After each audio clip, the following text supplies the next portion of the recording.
Kain na. Aviation physiology. Effects of low oxygen pressure. Ito na yung sa loob ng... At sea level, the barometric pressure is 760 millimeter. So, ayun yung mga pictures. Andyan naman po sa PowerPoint ko. Yung acute effects of hypoxia. Drowsiness, tiredness, mental and muscle fatigue. Sometimes headache, occasionally nausea, and sometimes euphoria. These effects progress to a stage of twitching of or seizures above 18,000 feet, above 23,000 feet in the climatized person in a coma, followed by death.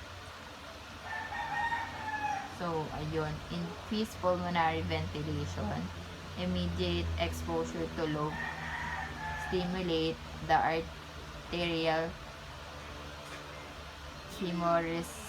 chemoreceptors, and this increase alveolar ventilation to a maximum of about 1.5 times normal.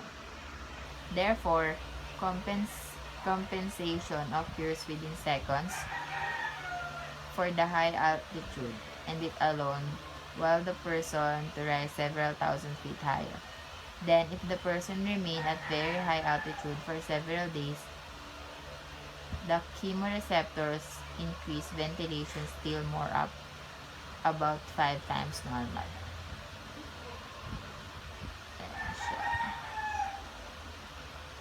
Increase in RBCS and HP concentration.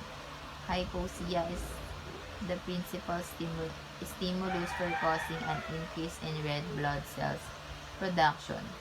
When a person remains exposed to low oxygen for a week at a time, the hematocrit rises slowly from a normal value of 40 to 45 to an average about 60, with an average increase in whole blood hemoglobin concentration from normal or 5 ggl to about 20.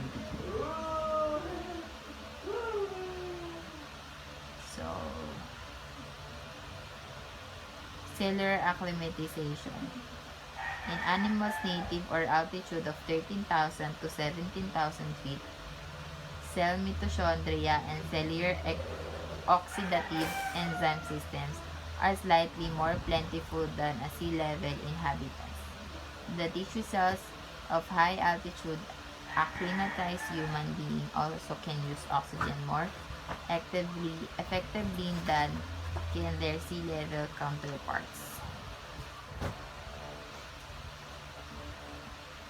Acute mountain sickness and heat. People who ascend rapidly to high altitude become acutely sick and can die if not given oxygen or removed to a low altitude.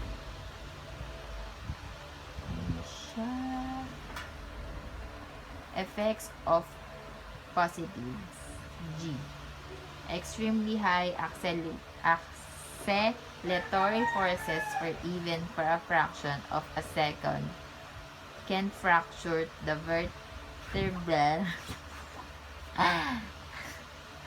The degree of positive acceleration that the average person can withstand in the sitting position before vertebral fracture occurs is about 20 G.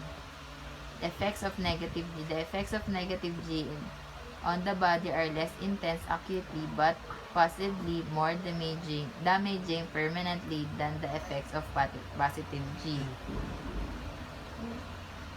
Occasionally, psychotic disturbance lasting for 15 to 20 minutes or occur as a result of brain edema.